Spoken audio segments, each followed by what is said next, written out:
आला श्रावण श्रावण दारी हिरवाईचं तोरण।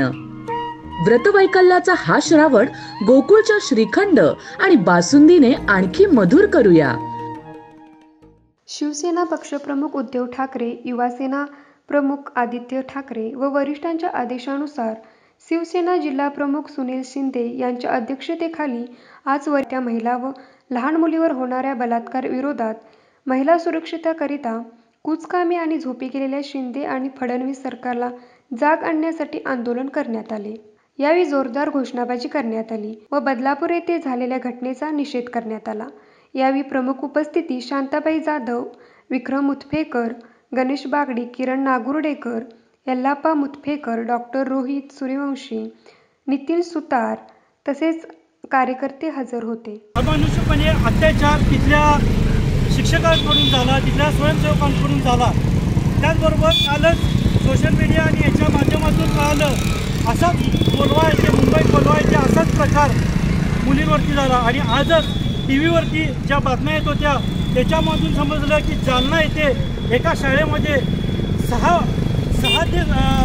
6वी ते 7वीमध्ये शिकणाऱ्या मुलींवरती तिथल्या शिक्षकांना अत्याचार केला आहे।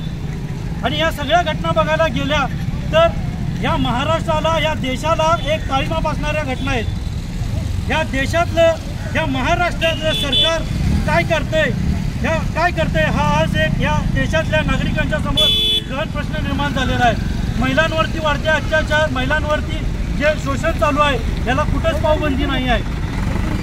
या माध्यमातून आज दिसून आलंय की ह्या केंद्रातलं, या राज्यातलं जे सरकार आहे ते कुठेतरी या महिलांचे जे काही शोषण होत आहे, जे काही अत्याचार होत आहे याला कारणीभूत, याला निष्क्रिय ठरत आहे। आणि म्हणूनच आज आम्ही शिवसेना उद्धव बाळासाहेब ठाकरे या पक्षाच्या वतीनं आज चंदगड तालुक्यात आणि संपूर्ण महाराष्ट्रभर या घटनेचा निषेध नोंदवण्यासाठी ही निदर्शनं करत आहे।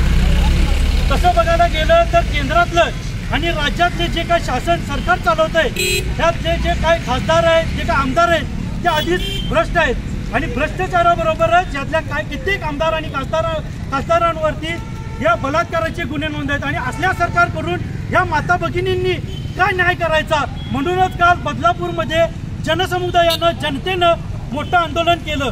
कारण की हे सरकार निष्क्रिय आहे तर आपणच आपली रक्षा केली पाहिजे, आपणच आपला बचाव केला पाहिजे। याचं एक ज्वलंत आणि ज्वलंत उदाहरण काल बदलापुरात बघायला मिळालं आपल्याला। आणि जर का याच्यात ह्या घटना, अशा घटना नाही थांबल्या तर या नराधमांना फाशी नाही झाली तर आम्ही मोठ्या प्रमाणात आंदोलन करू। आणि या देशाच्या, या राज्याचे जे गृहमंत्री आहेत त्यांचा आम्ही राजीनाम्याची मागणी आज पक्षाच्या वतीनं आणि आमच्या शिवसैनिकांच्या आणि तमाम महाराष्ट्रातल्या महिला भगिनींच्या वतीनं आम्ही करत आहोत। एवढंच या ठिकाणी आज बोलतो आणि थांबतो। जय हिंद, जय महाराष्ट्र। नराधमाला फाशी झालीच पाहिजे, नराधमाला फाशी झालीच पाहिजे, नराधमाला फाशी झालीच पाहिजे, नराधमाला फाशी झालीच पाहिजे, नराधमाला फाशी झालीच पाहिजे, अरे नराधमाला फाशी झालीच पाहिजे, नराधमाला फाशी झालीच पाहिजे। महिलांवरती अत्याचार करणाऱ्या नराधमाचा धिक्कार असो। न्यूज मराठी 24 कोल्हापूर।